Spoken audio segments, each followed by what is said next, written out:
Bonjour à tous, bienvenue sur le podcast Danser sous la pluie. Je m'appelle Myriam, j'ai 30 ans et ici je reçois des personnes inspirantes et résilientes qui ont réussi à rebondir malgré les épreuves de la vie. J'ai voulu comprendre, à travers ces entretiens, comment elles ont trouvé les ressources nécessaires et la force pour se battre alors que tant d'autres abandonnent et parfois sombrent. Aujourd'hui je reçois Laura. Je ne me doutais pas un seul instant que derrière ce joli sourire sur Instagram se cachait une si lourde histoire familiale. Il y a des rencontres qui vous marquent et qui vous touchent tout particulièrement. Laura en fait partie et je vous laisse découvrir son histoire. Je m'appelle Laura, comme tu l'as dit. J'ai 26 ans, j'habite à Dijon et je travaille dans la restauration. Je suis mariée depuis 3 ans déjà et j'ai une louloute de 2 ans et un deuxième en route. Oui, que t'attends. Que j'attends, voilà. Tu m'as confié que tu avais eu une enfance très difficile. Est-ce que tu peux nous raconter ce que tu as vécu, dans quel genre de famille tu as grandi, qu'est-ce qui t'a marqué? On va dire que j'ai vécu dans une famille dysfonctionnelle où l'abandon, le rejet, euh, la violence y régnait constamment, hein, que ce soit physique, que ce soit verbal, que ce soit psychologique. Il y avait toujours un climat de violence et pas une bonne mise en confiance en fait pour l'enfant, quoi.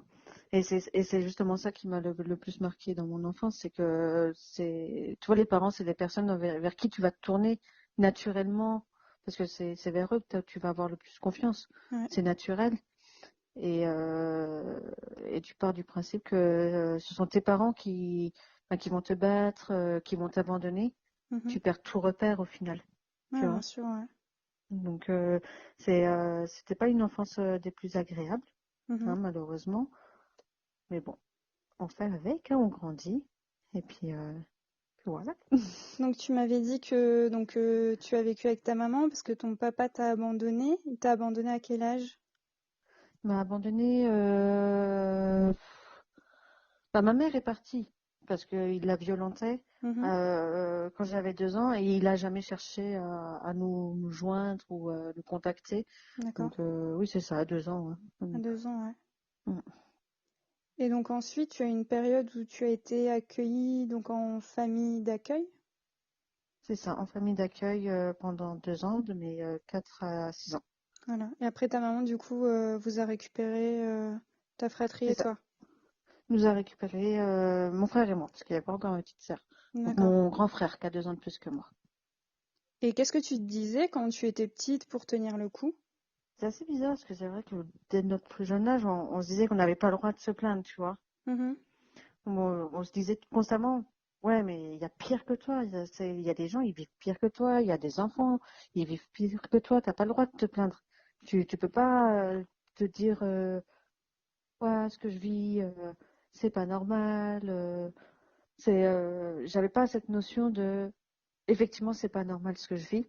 Ouais. C'est tais-toi pour tous ceux qui vivent bien pire que toi. Ouais. C'est quand même fou de raisonner comme ça, petite, déjà de se rendre compte qu'il y a des gens qui sont plus malheureux que soi. Je pense qu'il y en a peu qui ont cette réflexion-là. À quel moment tu as réussi à sortir de cet univers toxique? C'est vers mes 18 ans quand il y a eu vraiment une très très grosse dispute entre ma mère et moi, qui a vraiment permis de sortir de cette ambiance complètement malsaine en fait. D'accord. C'était une période où on s'est plus parlé pendant un an. Mhm. Et puis à l'heure actuelle, je pense que c'était réellement nécessaire, hein, pour se reconstruire, que ce soit autant pour elle que pour moi.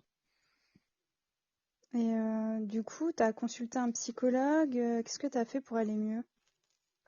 Alors pour un mieux, étant petite, la confiance, c'est vraiment quelque chose que j'ai pas du tout appris. Je me méfiais vraiment de tout le monde et surtout des adultes. Donc pour moi, un psychologue, c'était hors des questions que j'aille en voir un.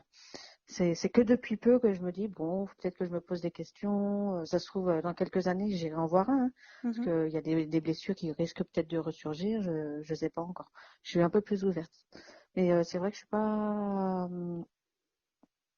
j'étais pas dans l'optique d'aller voir un psy. D'accord. Et donc, comment tu as fait pour rebondir malgré ce passé compliqué, le fait de, du coup, de te reprojeter dans une famille que tu as créée, du coup? Ça n'a pas été difficile pour toi? C'est assez bizarre parce que C'est pas en soi ma famille qui c'est pas la construction de ma propre famille qui m'a aidée. C'est Mhm. vraiment le fait de me dire, il y a quelque chose qui va pas. Parce que ma mère, mon père, mon grand-père ont vécu de la violence et ils l'ont répété. D'accord. Quand je me suis mis en tête qu'il fallait que ça cesse, Mhm. j'ai quand même voulu savoir. Je suis ouais, mais pourquoi dans ce cas-là, pourquoi mes parents m'ont abandonné, pourquoi ma mère m'a battue, etc. Mhm. Ben, j'ai fait mon enquête et puis ben, j'ai su qu'elle se faisait battre aussi, j'ai su que ma grand-mère se faisait battre, j'ai su que mon père se faisait battre, j'ai su que mon grand-père se faisait battre. C'est Après je suis pas allée plus loin parce que bon ben ils avaient à l'époque ils avaient 97 ans, donc maintenant ils sont plus de ce monde, hein, mes Ouais, ouais, arrière-grands-parents. ouais. Donc c'est pas des questions forcément que tu poses comme ça. Mais je me suis dit, c'est vraiment quelque chose qui est ancré. Et c'est pour ça que j'ai vraiment vu ça. Ça fait un peu mystique, hein, Ouais. mais vraiment comme une malédiction. Mais c'est ça, en C'est, fait, tu as des malédictions familiales, mm, tu as des trucs qui se réitèrent de génération en génération. C'est quelque chose qui est pas du tout dit dans la société et tes parents le diront pas. Tu vois, il faut vraiment creuser pour essayer de poser des questions et savoir ben, d'où ça vient en fait, tu vois.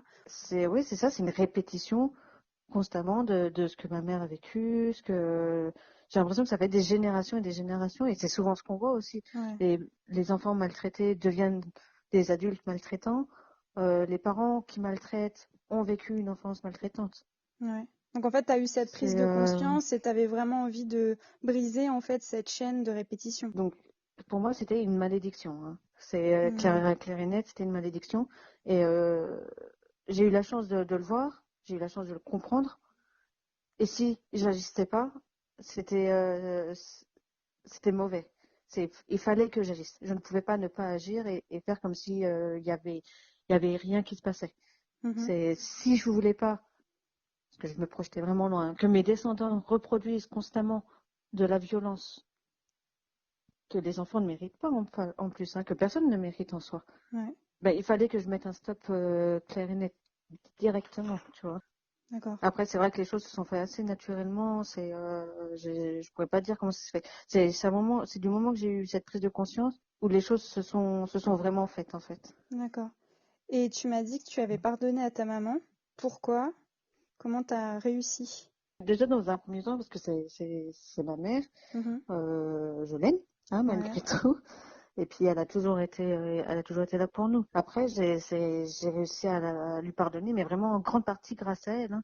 Parce que c'est elle qui m'a regardé droit dans les yeux et puis, voilà, qui m'a clairement dit, oui, je vous ai fait du mal, oui, ce que vous avez vécu, ce n'était pas normal, vous n'aviez pas à le vivre, ce n'était pas votre faute, j'en suis désolée. ouais. C'est le fait qu'elle ait mis des mots sur ce qu'elle a fait, sur le fait qu'elle nous dise clairement que c'était pas de notre faute, parce que quand on est enfant, bah forcément on se remet en question, hein. Ça aide en fait, cette reconnaissance aide à pardonner, clairement. Ouais. C'est le fait qu'elle t'ait demandé Oui, pardon, qu'elle ait reconnu ce qu'elle a fait, qui toi t'a permis d'avancer et de lui pardonner. oui. Ouais. Je pense clairement que c'est la reconnaissance m'a permis de pardonner. C'est libérateur, hein, le pardon, Mm. c'est à l'heure actuelle, on sait qu'il s'est passé ça entre nous, mais c'est comme s'il s'était entre guillemets rien passé. Mm. Je suis fusionnelle avec ma mère, c'est une super grand-mère, on parle de tout, c'est Et la donc continuité des choses. elle a compris et elle ne touche pas ta fille. Enfin, il n'y a pas de violence par rapport à ta fille. Je suppose que tu es Bah, ça hyper avait, attentive par rapport à ça. ça a déjà commencé avec ma petite sœur, en fait, Ouais, j'ai 9 ans d'écart avec elle, et bon, malheureusement, elle a vu les choses, mais elle les a jamais vécues. Ma mère n'a jamais touché ma sœur. d'accord. C'est et c'est là où je me disais, il y a quelque chose à faire. Et pour ma fille, aussi bizarre que ça puisse être, j'ai eu une confiance C'est naturel? assez sortie, voilà, sortie de nulle part, on va dire, Ouais, où je savais pertinemment que de toute façon, elle ne la toucherait pas. d'accord. Donc, Aujourd'hui, quelle relation tu entretiens avec ta fratrie? Est-ce que votre histoire commune a resserré les liens? Ou est-ce qu'il y a eu une séparation par rapport à ça? Avec ma petite sœur justement, où on a 9 ans d'écart, et puis que du fait qu'elle n'ait vraiment pas vécu la même chose que nous, c'est Mhm. vraiment une relation basique de petite sœur, grande sœur. On va faire du shopping ensemble, on va parler garçons, vernis, et tout ce qui s'ensuit. Ouais, Alors qu'avec mon grand frère, on a 2 ans d'écart. ouais. Et on a vécu l'abandon de notre père, on a vécu des violences ensemble, on a tout vécu ensemble. Ouais. Ce qui fait qu'il y a des moments où oui, on va passer des bons moments, on va bien discuter, mais on va constamment, constamment s'inquiéter l'un pour l'autre. C'est le moindre petit truc va prendre une ampleur qui devrait pas y avoir. Tu Hmm. vois, je pense qu'on a instauré une sorte de protection l'un envers l'autre. D'accord. Et toi, tu me disais que tu l'avais beaucoup protégé, du coup. J'avais besoin de le protéger, ouais. Ouais. Après dans sa tête peut-être que c'était pareil aussi, hein, mais je parlerai pas en son nom. Mais j'avais besoin de le protéger. C'était mon grand frère, c'était la personne, fallait pas la toucher. C'était la personne la plus proche de moi. Et c'était vraiment ce lien. C'est comme si on touchait à ton petit frère ou à ta petite sœur, tu vois. Ouais, bien sûr, ouais. Mm.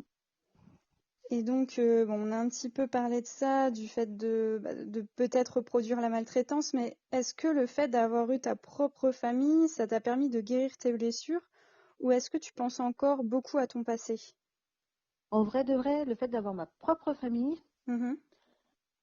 me permet de pas forcément y penser. Ça va tellement à 2000 à l'heure que j'ai pas forcément le temps de me poser et puis de ressasser le passé. Bien sûr, Après, ouais. c'est vrai qu'il y a des moments, ben, ça fait partie, c'est comme notre première rupture, parfois on va y penser, la première fois qu'on a cassé notre téléphone, c'est sûr qu'il y a des moments où je vais avoir des coups de blues, et je vais y repenser. Mais je vais plus y repenser comme, en tout cas, je m'interdis d'y repenser comme quelque chose qui fait mal.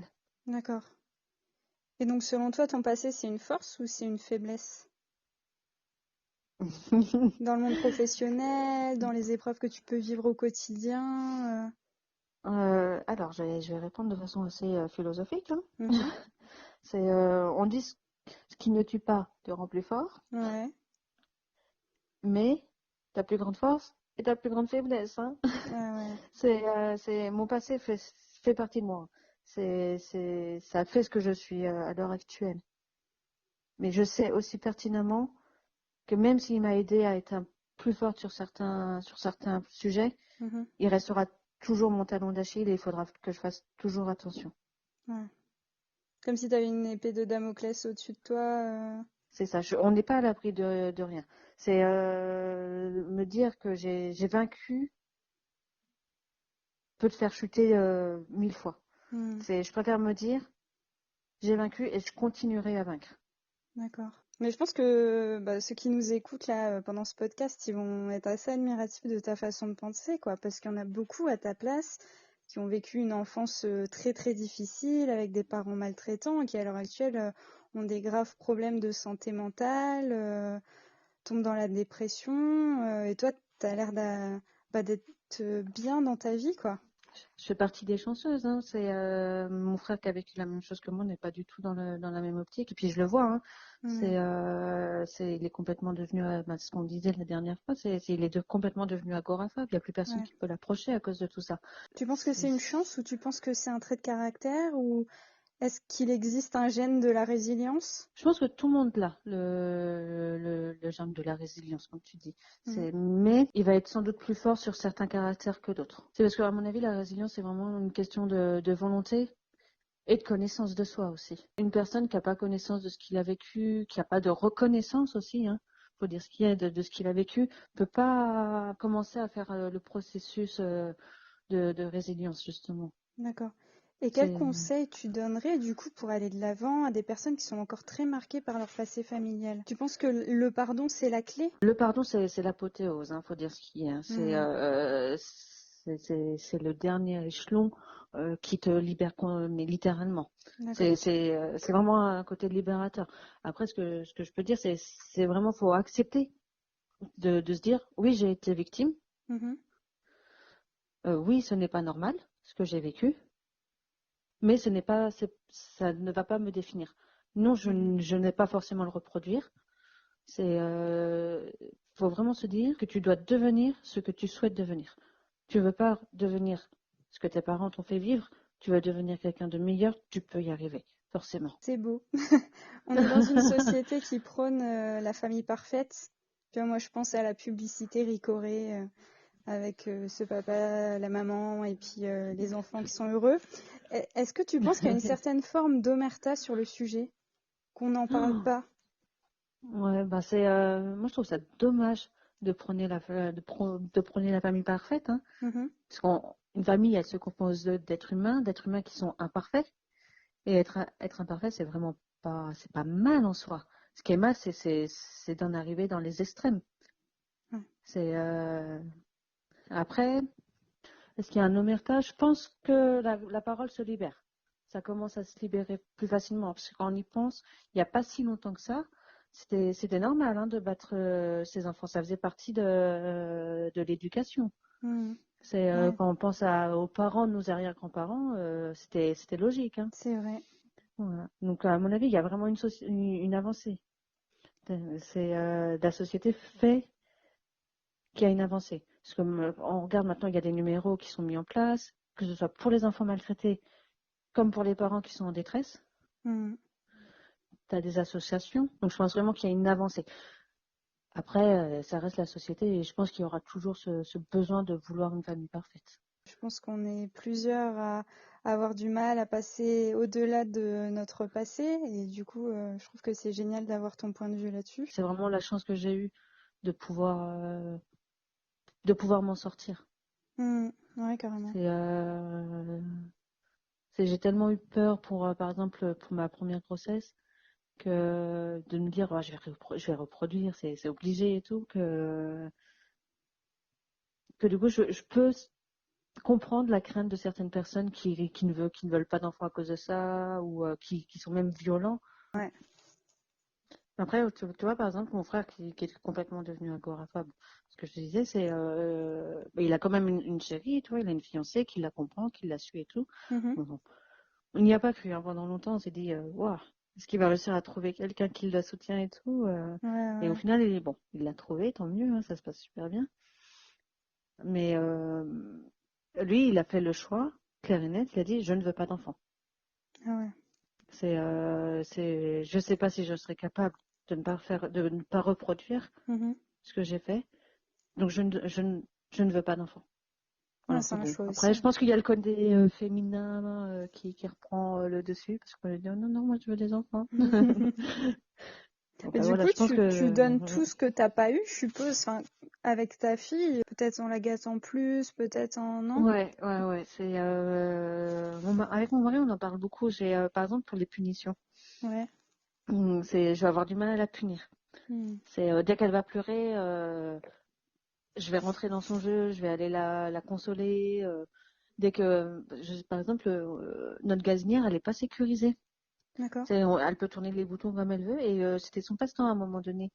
Donc, au bout d'un moment, mon mari lui a mis une tape sur la main en lui disant non, tu touches pas, c'est dangereux, on n'arrête pas de te le dire, il faut pas. J'ai réussi à me disputer avec mon mari parce qu'il lui avait mis une tape sur la main. Ah ouais. Mais je me suis mis dans une colère en mode mais d'où tu la frappes, mais pour qui tu te prends, Ouais. Mais une colère, bon après je suis redescendue et puis bon j'ai écouté. Ça a été vraiment l'instinct de non, tu la touches pas par contre. Alors qu'il avait vraiment fait ça en plus parce que c'était dangereux et qu'on n'arrêtait pas de le répéter. Ah, puis je suppose qu'il avait peur pour elle et ouais, c'est sûr.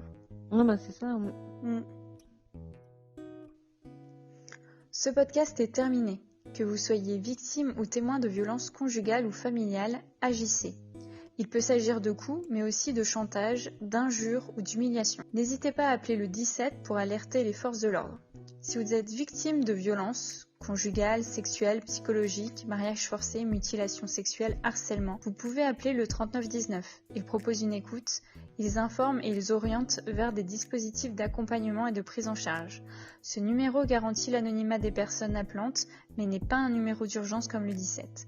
Vous pouvez aussi envoyer un SMS au 114 qui permet d'alerter la police, gendarmes, SAMU et pompiers par message. Je tenais encore à remercier Laura pour sa générosité et son partage d'expérience. M'étant moi-même renseignée sur la psychogénéalogie, son témoignage n'a fait que confirmer ce que je pensais déjà. Si le podcast vous a plu, n'hésitez pas à l'aimer, le partager et le commenter. Je vous fais plein de gros bisous et je vous dis à bientôt dans un prochain épisode.